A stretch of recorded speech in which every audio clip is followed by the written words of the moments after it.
Well, well, well. Since you've been so high and mighty with me, I'm sure you must be quite the piano virtuoso yourself. Why don't you show us all how it's done, Amber Sullivan, the newly hired teacher fresh out of Juilliard, sneered at me with a condescending smirk. Amber had been flaunting her elite music school degree since day one, never missing an opportunity to belittle me or anyone else she deemed beneath her. Her arrogance was becoming insufferable. Oh, but wait, she continued, her voice dripping with mock concern. Can those arthritic fingers of yours still move? If you want to back out now, I'll understand. I might even let you off the hook if you get down on your knees and beg. I sighed internally. How tiresome. Perhaps it was time to teach this young upstart a lesson in humility. That's quite all right, dear, I replied calmly. I'd be happy to play a little something for you. As I sat down on the piano and began to play, I couldn't help but notice Amber's face turn an interesting shade of green. My name is Elizabeth Thompson, though most people call me Beth. I celebrated my 63rd birthday just last month. My son and daughter have long since moved out and started families of their own. These days, it's just me and my husband Robert, enjoying our empty nest and the freedom that comes with it. I've been in love with the piano for as long as I can remember. Whenever I spot a piano in a train station or a shopping mall, I can't resist the urge to sit down and play a few notes. Before I know it, my fingers are dancing across the keys, lost in the music. Robert pretends to be exasperated by this habit of mine, but I know he's always the first one to start applauding when I finish. This lifelong passion for the piano led me to my current job at the Thompson School of Music. Now, don't let the name fool you. We may be a local music school, but we're no small potatoes. We've produced numerous graduates who've gone on to prestigious conservatories, and quite a few of our students have even won international competitions. The instructors at our school are no slouches either. Many of them are graduates of top music schools, and some even play professionally with renowned orchestras. Up until a few years ago, I was one of those instructors, teaching piano full-time. But when Robert retired from his demanding corporate job, I decided to cut back my hours so we could spend more time together.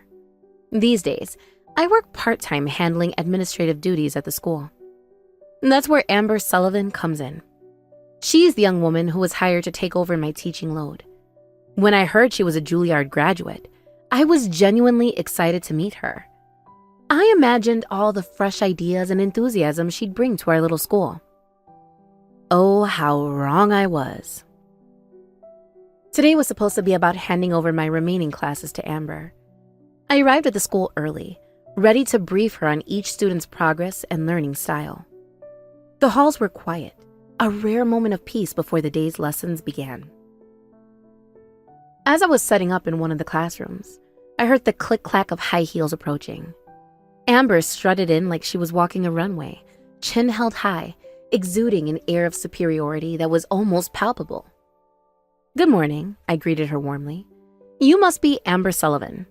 I'm Elizabeth Thompson, but please, call me Beth." Amber's eyes swept over me, and I could practically see her assessment forming.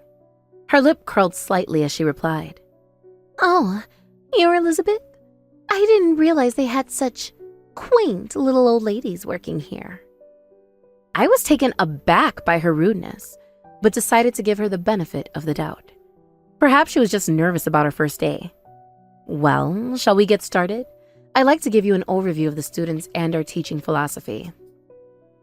As we walked through the school, I explained our approach to music education, our student demographics, and some of our proudest achievements.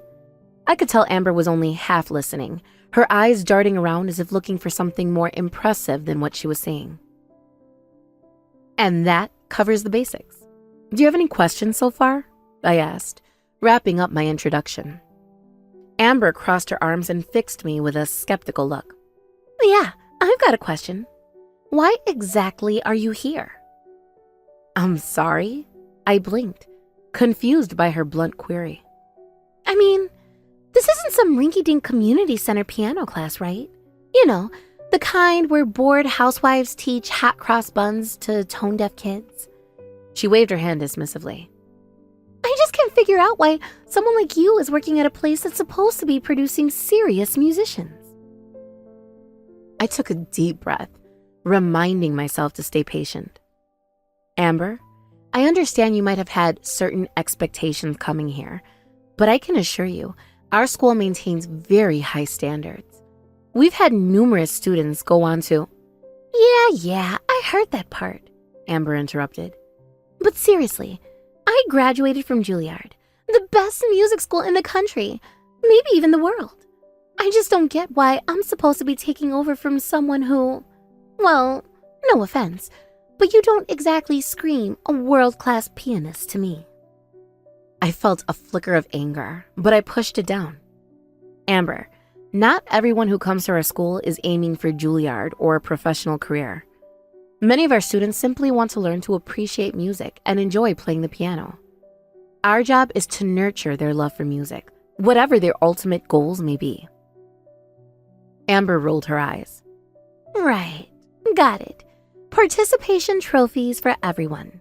Look, I think I've got the gist of things now. Why don't you run along and do whatever it is you do around here?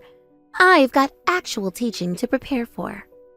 And with that, she turned on her heel and walked away, leaving me standing there, mouth agape at her audacity. The next day, I arrived at the school, ready to start the individual student handovers. I waited outside the classroom where Amber would be teaching, hoping to catch her before her first lesson. I saw her striding down the hallway, looking even more made up than the day before. As she approached, I put on my best smile. Good morning, Amber. I thought we could go over each student's progress before their lessons today. Amber barely glanced at me as she reached for the door handle. That won't be necessary. But don't you want to know about their skill levels? Their strengths and weaknesses? I asked, baffled. She turned to me with an exasperated sigh. Look, I'm just here to teach piano. It's not rocket science. I'll figure it out as I go. Amber, each student is different. They have their own learning styles, their own goals. It's important to understand. Important? She scoffed. The only important thing is that I know what I'm doing. And trust me, I do. I don't need advice from a part-time receptionist or whatever it is you are now. I felt my patience wearing thin. Now listen here, young lady. I may be part-time now, but I've been teaching piano for longer than you've been alive. You can't just— Can't just what? Amber sneered. Teach music the way it should be taught? Look, I get it. You're probably feeling all nostalgic and can't let go. But seriously, why are you still here? Don't you have a garden to tend to or some grandkids to spoil or something? I took a deep breath, trying to maintain my composure. I'll be leaving once I've properly handed over all my students to you. That's my responsibility, and I take it seriously. Well, consider it handed over, Amber said dismissively. I don't need anything from you. Now, if you'll excuse me, I have a class to teach. With that, she disappeared into the classroom, slamming the door behind her. I stood there for a moment, feeling a mix of anger and disbelief. How could someone so young be so disrespectful and arrogant? I shook my head and made my way back to the admin office, deciding to at least greet each student as they arrived and apologize for not being able to introduce them properly to their new teacher. The school soundproofing meant I couldn't hear what was going on inside the classroom, but I couldn't shake the feeling of unease as I watched students come and go. When the first student emerged after their lesson, their face was downcast, and they hurried past me without even a glance. A few minutes later, Amber stormed out, her face twisted in anger. What kind of students do you have here? She demanded. I tried to keep my voice calm. What seems to be the problem, Amber? The problem? The problem is that these kids are complete amateurs. I mean, the one I just had couldn't even play a simple Chopin nocturne without messing up. It's like they've never had proper training. Amber, I started trying to be patient. Not all of our students are at the same level. Some are just beginning to— Beginning? She interrupted. The kid's been playing for years, according to the file. He should be way beyond this level by now. What have you been teaching them all this time? I felt my temperature rising. Now, listen here, Amber. Every student progresses at their own pace. Our job is to encourage and support them, not berate them for not meeting some arbitrary standard. Arbitrary? There's nothing arbitrary about it. Classical music has standards, and if they can't meet them, maybe they should find a new hobby. That kid in there, he might as well quit now. He's wasting everyone's time. I couldn't believe what I was hearing. That is absolutely not the attitude we have here at Thompson School of Music. These students are here to learn and grow, not to be discouraged and belittled. Amber rolled her eyes. Oh, please. This isn't kindergarten. We're supposed to be producing real musicians here, not coddling wannabes. Amber, I said, my voice stern, not everyone who comes here wants to be a professional musician. Some just want to enjoy playing the piano. There's nothing wrong with that. Ha! Enjoy playing? That's rich. Piano isn't about enjoyment. It's about perfection. It's about being the best. But I guess you wouldn't understand that, would you? You're just a has-been who couldn't cut it in the real world of music. I was speechless. How could someone be so callous, so dismissive of the joy that music can bring? You know what? Amber continued. I don't need this. I don't need your outdated methods or your mediocre students. I'm going to teach these kids what real music is all about, whether they like it or not. With that, she stormed back into the classroom, leaving me standing there, feeling a mix of anger and sadness. I couldn't help but wonder what kind of damage she might do to our students' love for music if this continued. The days that followed were nothing short of miserable. Every interaction with Amber was fraught with tension. Her snide remarks and condescending attitude weren't limited to me anymore. She had started targeting other instructors as well. One afternoon, I overheard a conversation between Amber and another teacher, Sarah, who had been with us for years. Beth, it's such a shame you're leaving us. You've been the heart of this school for so long. I smiled, touched by Sarah's kind words. Oh, you're so sweet to say that. But you know, I'm not getting any younger. It's time for me to relax a bit and enjoy my golden years. Before I could say any more, Amber's voice cut through the air like a knife. Yeah, that's right. It's about time you realized your limitations. I mean, can your fingers even move properly anymore? The look of shock on Sarah's face mirrored my own feelings. I knew the other teachers had started to realize what kind of person Amber was, but this blatant disrespect was a new low. I wanted to snap back, to put Amber in her place once and for all. But I knew that engaging with her would only make things worse. For every barb I might throw, she'd have 10 more ready to go. So I bit my tongue and tried to remind myself that this was only temporary. Just a little longer, Beth. You can do this. The handover is almost complete. But even as I tried to reassure myself, I couldn't shake the growing unease about the impact Amber was having on our school and our students. Then came the day that confirmed my worst fears. I was at my desk sorting through some paperwork when the phone rang. Hello, Thompson School of Music. This is Beth speaking. Oh, Mrs. Thompson, thank goodness, came a familiar voice on the other end. It was Mrs. Anderson, the mother of one of my former students, Tommy. Mrs. Anderson, how are you? How can I help you today? There was a pause, and I could hear the distress in her voice when she spoke again. It's Tommy. He says he wants to quit piano. My heart sank. Tommy had been one of my most enthusiastic students, always eager to learn new pieces and experiment with different styles. Oh no, what happened? Mrs. Anderson's voice cracked as she explained. Ever since Miss Sullivan took over his lessons, he's been different. At first, he was just quieter after his lessons, but now he gets physically ill at the thought of going to piano class. He says he hates it, that he never wants to touch a piano again.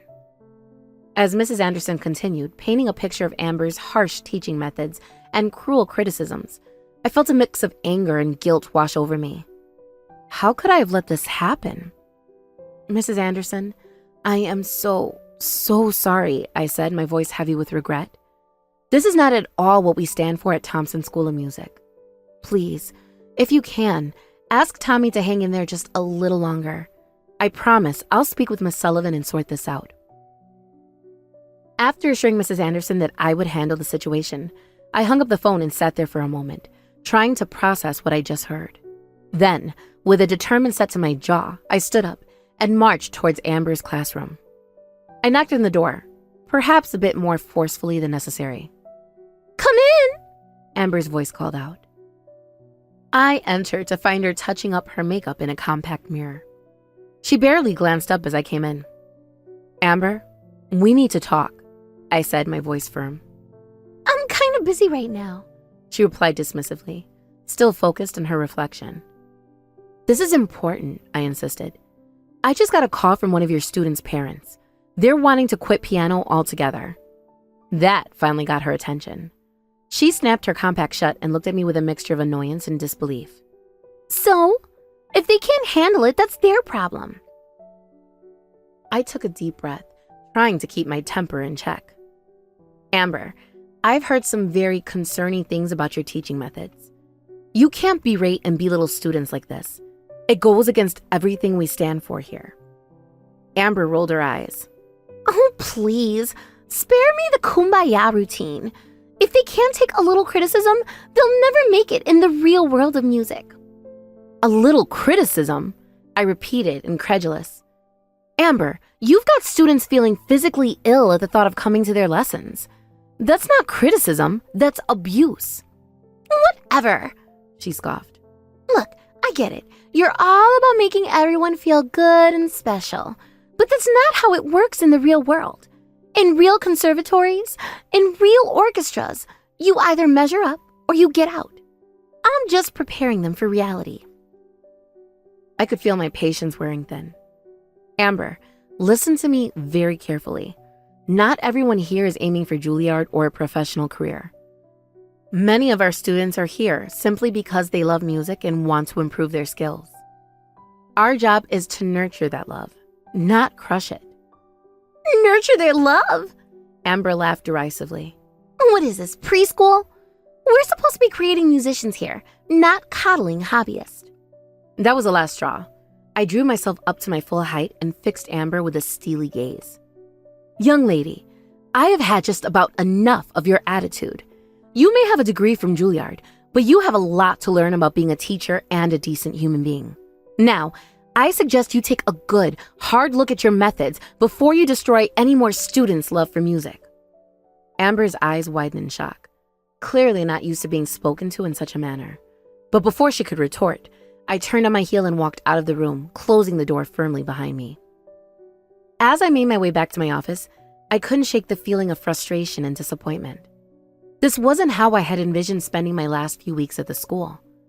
Instead of a smooth transition, I was dealing with a crisis that threatened the very foundation of what we had built here. The following Sunday, I found myself at the local shopping mall. Our school had a tradition of holding small concerts here every weekend, both as a promotional tool and to give our students and teachers a chance to perform for the public. This week, it was Amber's turn to play. Despite our recent confrontation, I had come to oversee the event as part of my handover duties. As I approached the performance area, I could see a small crowd already gathering. Some of our regular students were there too, waving excitedly when they saw me. I waved back, feeling a warmth in my chest at their enthusiasm. To my surprise, I saw Amber making her way towards me. It was the first time she had willingly approached me since our argument. She was clutching a microphone, and before I could say anything, she turned to address the crowd.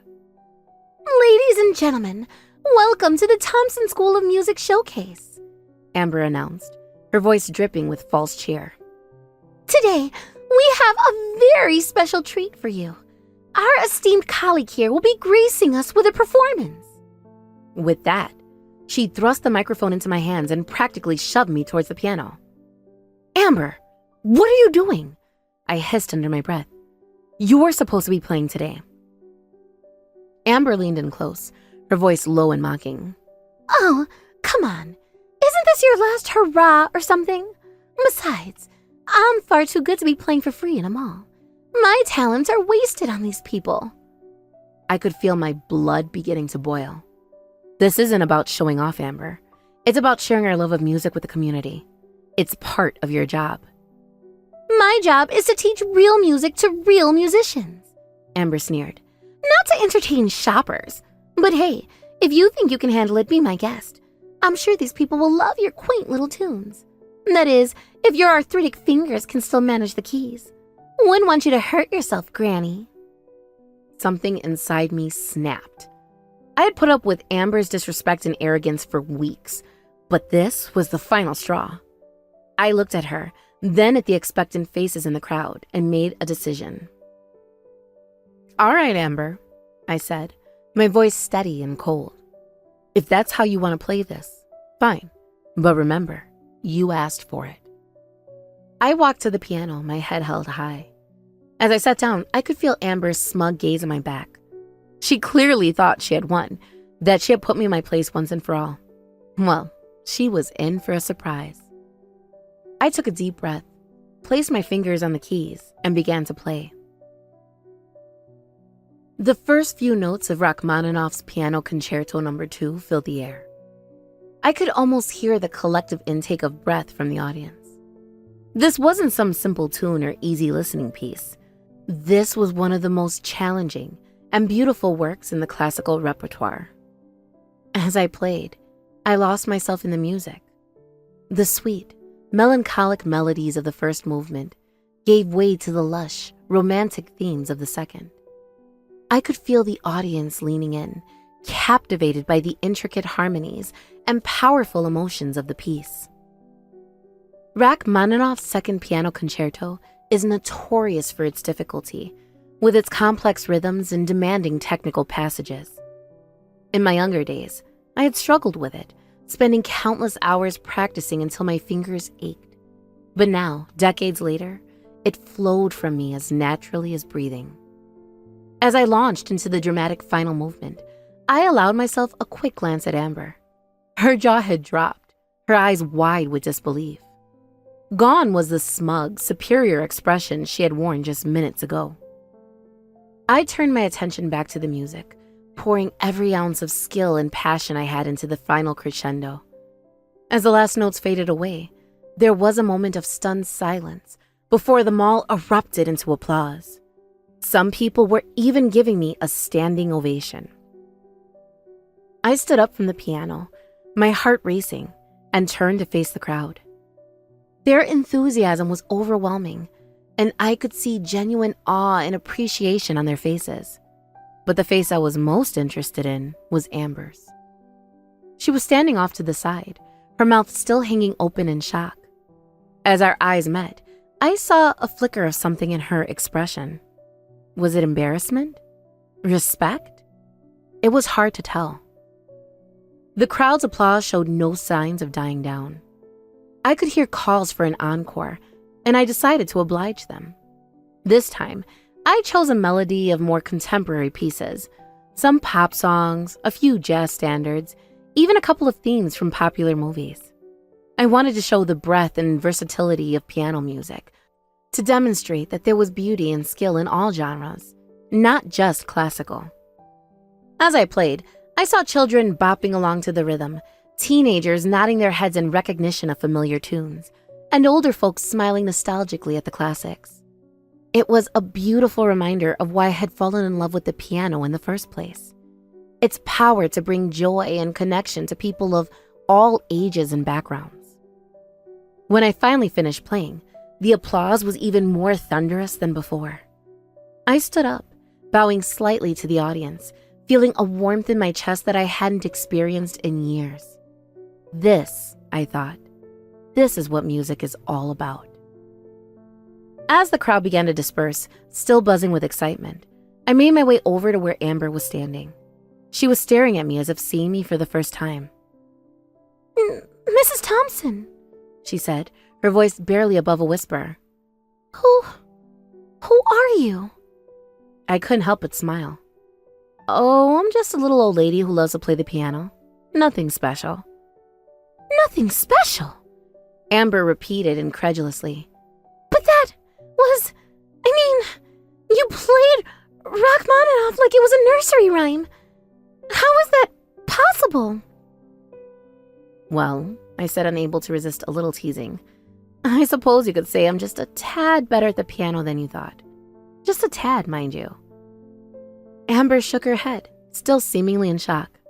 A tad? That doesn't even begin to cover it. I don't understand.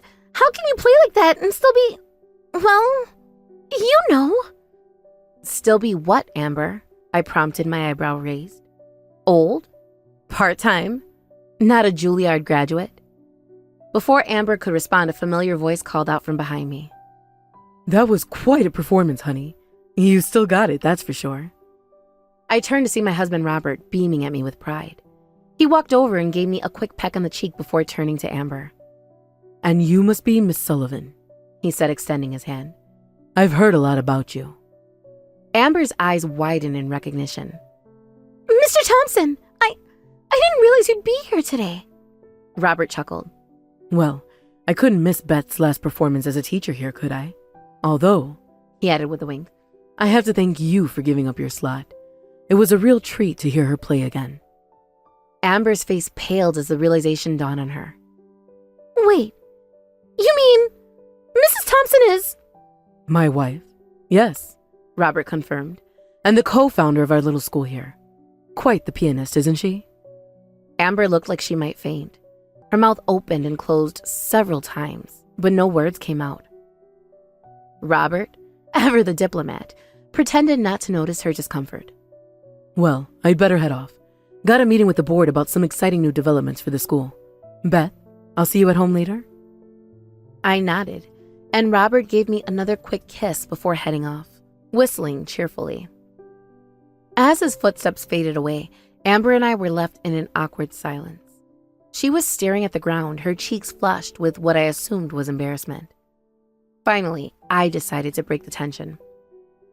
I suppose I owe you an explanation, Amber. She looked up at me, her expression a mix of confusion and shame.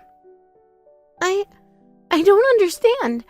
If you're this good, if you started the school, why didn't you say anything? Why did you let me treat you like a washed-up old lady? I finished for her. She winced but nodded. I sighed, thinking back over the years. It's a long story, Amber. Why don't we sit down? We made our way to a nearby bench and I began to explain.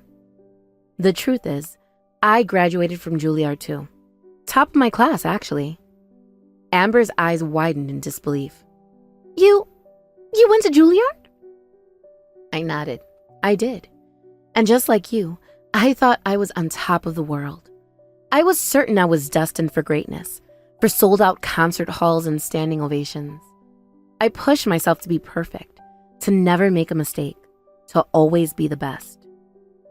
I paused, remembering those intense, pressure-filled days. And for a while, it worked. I won competitions. I got rave reviews. But do you know what happened, Amber? She shook her head, hanging on my every word. I stopped loving it, I said simply. The piano, which had once been my greatest joy, became a source of stress and anxiety. Every performance felt like a test, every piece a mountain to conquer. I was so focused on being perfect that I forgot why I started playing in the first place. Amber's brow furrowed. But isn't that what it takes to be great? To push yourself? To demand perfection? I shook my head. That's what I thought too. In fact, I was so miserable that I was ready to give up music entirely. But then, my old professor at Juilliard gave me some advice that changed everything. He told me, Beth, you need to be free. Free? Amber repeated, confused. Free from the pressure, from the need to be perfect all the time.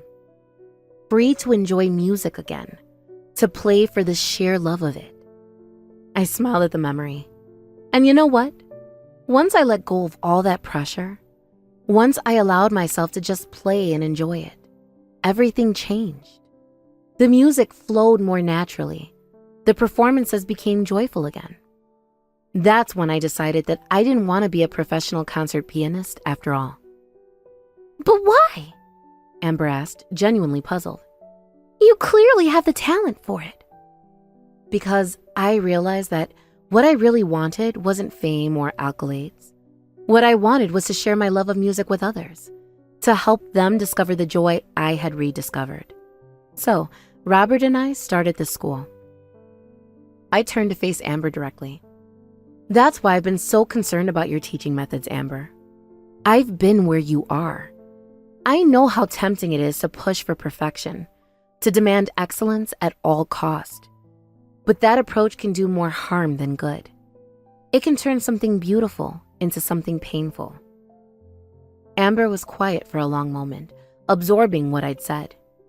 Finally, she spoke, her voice barely above a whisper. Mrs. Thompson, do you think I've forgotten how to enjoy playing? The vulnerability in her voice tugged at my heart. Oh, Amber, I think maybe you have. But the good news is, it's not too late to remember. We sat in silence for a while, the bustling sounds of the mall fading into the background. I could almost see the wheels turning in Amber's mind as she processed everything that had happened. I've made a real mess of things, haven't I? She finally said, her voice thick with emotion.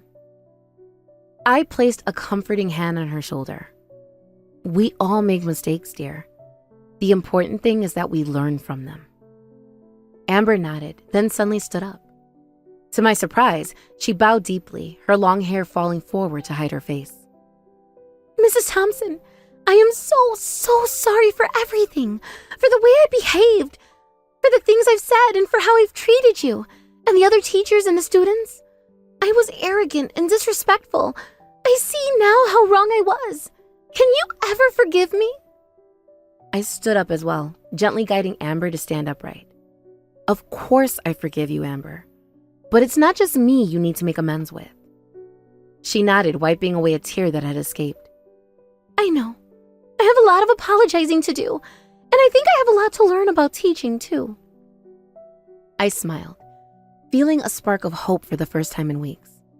Well, if you're willing to learn, I'm willing to teach. That is, if you still want me to stick around for a while. Amber's eyes lit up. You mean you're not leaving? But I thought... Oh, I'm sure my husband can manage without me for a little longer, I chuckled. Besides, it seems I still have one more student to teach. Amber laughed, a genuine, joyful sound that I hadn't heard from her before. I'd be honored to be your student, Mrs. Thompson. I think I have a lot to learn about more than just teaching. As we walked back towards the school, chatting about music and teaching and life, I felt a renewed sense of purpose. I had started the school to share my love of music, and it seemed that mission wasn't quite finished yet. Over the next few weeks, I watched as Amber transformed. She approached each lesson with a new humility, taking the time to understand each student's needs and goals. She apologized to every student and parent for her past behavior, promising to do better. The change in the school's atmosphere was palpable. Students who had been on the verge of quitting began to rediscover their love for the piano. Other teachers who had been wary of Amber started to warm up to her as they saw her genuine efforts to improve. One afternoon, as we were finishing up for the day, Amber approached me with a thoughtful expression. Mrs. Thompson, she began, I've been thinking a lot about what you said about enjoying music, and I realized I can't remember the last time I played just for fun. I smiled encouragingly. Well, why don't you try it now? The school's empty, no one to impress, no one to judge, just you and the piano. Amber hesitated for a moment, then nodded. She sat down at the piano, took a deep breath, and began to play. At first, her playing was stiff, technical, the same perfectionist approach she had always used. But as she continued, something began to change.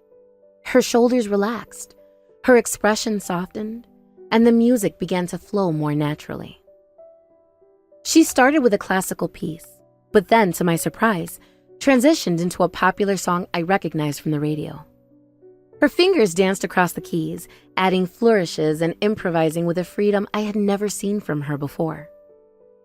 As the last notes faded away, Amber looked up at me, her eyes shining with unshed tears. I had forgotten how good that feels," she whispered. I squeezed her shoulder gently. That, my dear, is what music is all about.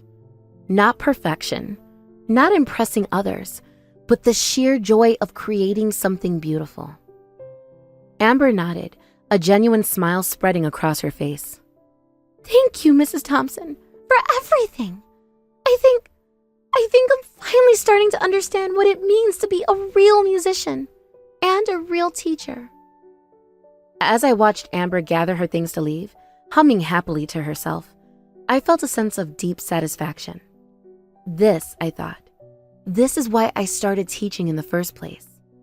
To help people find their love for music, to guide them towards becoming not just skilled players, but true artists who could touch people's hearts. I may have postponed my retirement, but I couldn't be happier about it.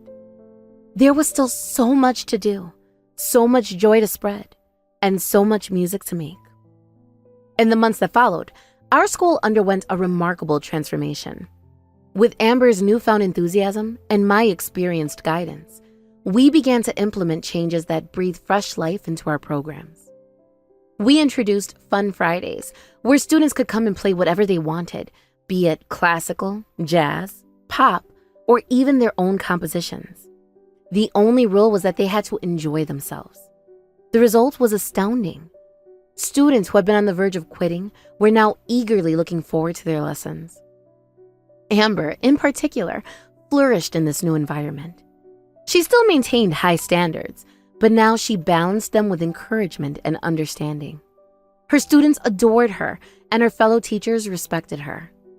One day, as we were wrapping up a particularly successful recital, Amber approached me with an idea. "Mrs. Thompson," she began, her eyes sparkling with excitement. "I've been thinking, we have all these wonderful students who love music, but they don't all want to be concert pianists. What if we expanded our program to include other aspects of music?" I raised an eyebrow, intrigued. What did you have in mind? "Well," she continued, "we could offer classes in music production, songwriting, even music therapy. We could partner with local recording studios or bring in guest lecturers from different areas of the music industry. It would give our students a broader perspective on what a career in music can look like." I couldn't help but smile at her enthusiasm. That's a wonderful idea, Amber. Why don't you put together a proposal and we can present it to Robert and the board? Amber beamed, clearly thrilled at the prospect. As she hurried off to start working on her proposal, I couldn't help but marvel at how far she'd come. The arrogant, close-minded young woman who had first walked through our doors was gone, replaced by a passionate, innovative teacher who truly cared about her students' growth and happiness. Over the next few weeks, Amber threw herself into developing her proposal. She researched industry trends, reached out to potential partners, and even conducted surveys among our students to gauge their interest. When the day came to present to the board, she was nervous but well prepared. As I sat in on the meeting, I felt a swell of pride watching Amber confidently lay out her vision for the school's future. The board members were clearly impressed, asking thoughtful questions and nodding along with her ideas. When the presentation was over, Robert stood up with a broad smile. Well, Miss Sullivan, I think I speak for all of us when I say that this is exactly the kind of forward-thinking approach we need. You've given us a lot to think about, and I, for one, am excited about the possibilities. We'll need to work out the details, of course, but I think you may have just ushered in a new era for Thompson School of Music. The look of joy and pride on Amber's face was priceless. As we left the boardroom, she turned to me, her eyes shining. "I couldn't have done this without you, Mrs. Thompson. Thank you for believing in me, even when I didn't deserve it." I pulled her into a warm hug. Oh, Amber, you've always had this potential inside you. I'm just glad I got to see it blossom.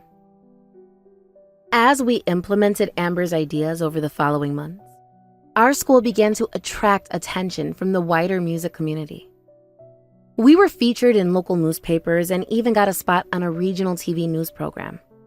Enrollment increased, and we found ourselves with a waiting list for the first time in years. But more important than the publicity or the increased enrollment was the palpable sense of joy and creativity that now permeated our halls.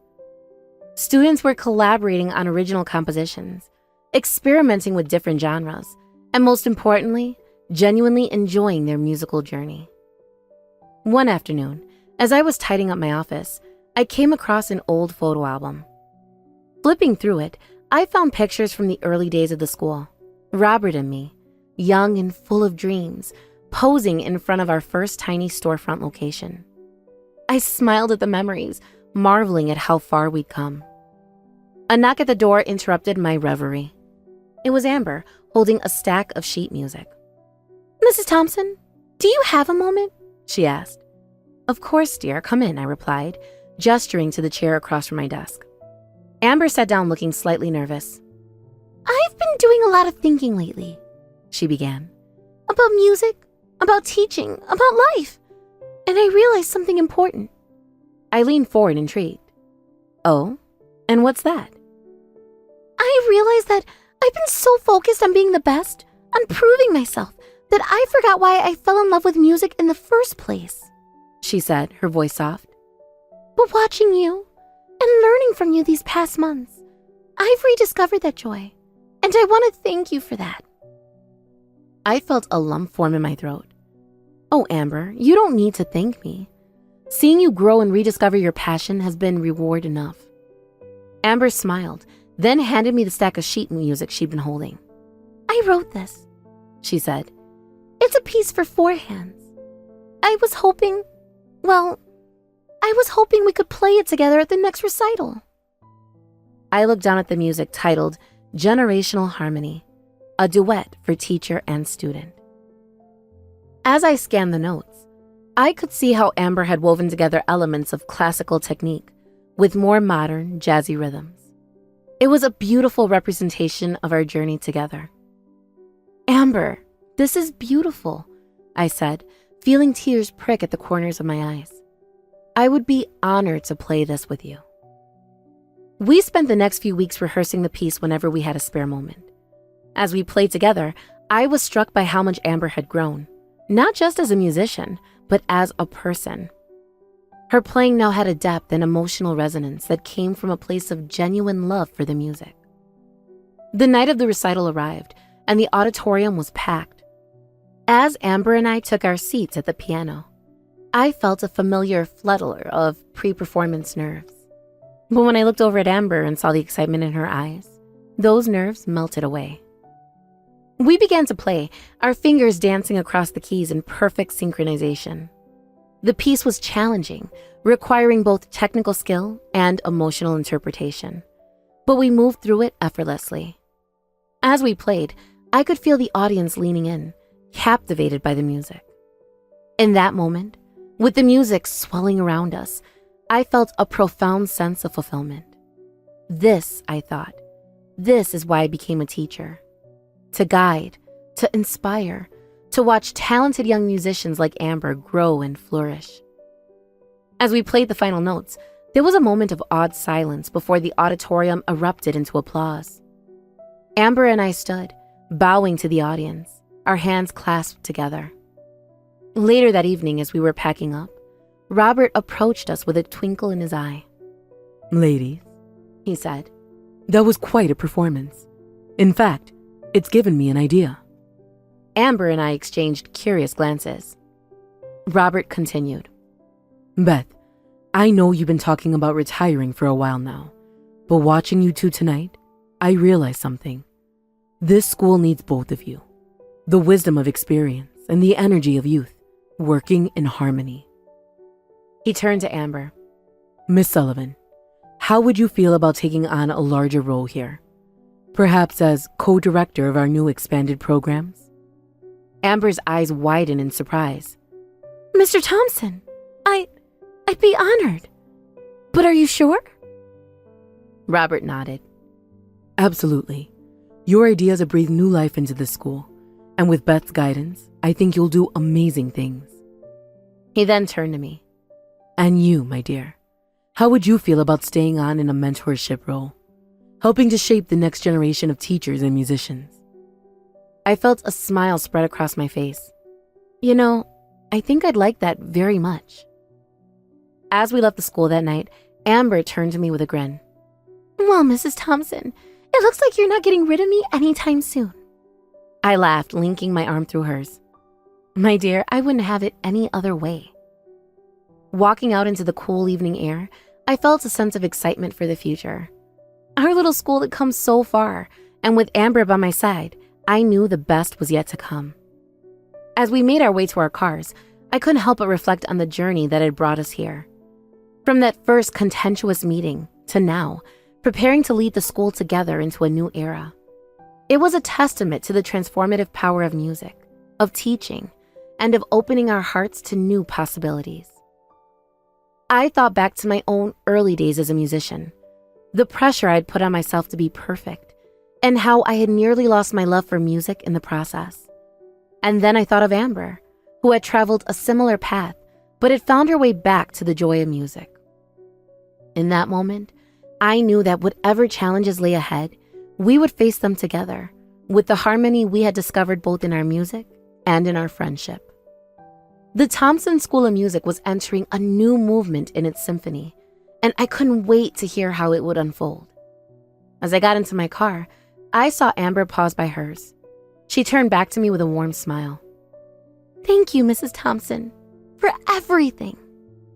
I smiled back, feeling a warmth in my heart. No, Amber, thank you for reminding me why I fell in love with teaching in the first place. As I drove home that night, the melodies of our duet still echoing in my mind, I felt a profound sense of gratitude. Gratitude for the gift of music, for the opportunity to share that gift with others, and for the unexpected friendship that had blossomed from the most unlikely of beginnings. The road ahead would undoubtedly have its challenges, but with the lessons we learned and the music in our hearts, I knew we were ready to face whatever came our way. After all, isn't that what music and life is all about? Finding harmony amidst the complexities, creating beauty from diversity, and always playing with passion and joy. As I pulled into my driveway, I couldn't help but smile. Tomorrow would bring new students, new challenges, and new opportunities. And I, Elizabeth Thompson, retired concert pianist and not so retired piano teacher, couldn't wait to see what melody the future would bring.